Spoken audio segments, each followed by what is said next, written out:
Nabi SAW bagi tahu, Nabi kata di langit sana malaikat duk sujud kepada Allah. Kalau hampa nak cari satu area, satu ruang, satu kawasan selebar 4 jari, tidak ada, melainkan setiap ruang itu penuh dengan malaikat yang sujud kepada Allah Subhanahu wa ta'ala. Nabi kata, demi Allah, kalaulah hampa tahu apa yang aku tahu. Maksud dia apa? Kalau hampa tahu kebesaran Allah, yang hampa duduk semayang, yang hampa takbir Allahu Akbar, Allah Tuhan yang maha besar. Kalau hampa tahu yang kata besar Allah tu macam mana, kalau hampa tahu segala janji Allah itu benar,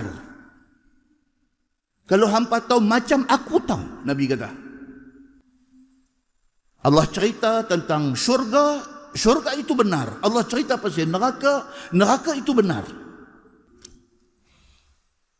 Kalau hampa tahu yang kata balasan syurga yang Allah sediakan tu macam mana aku tahu.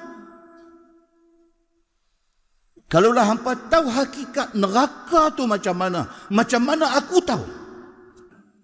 Hampa nanti gelak, nanti seronok, nanti ketawa sikit saja. Sebaliknya hampa nanti menangis banyak.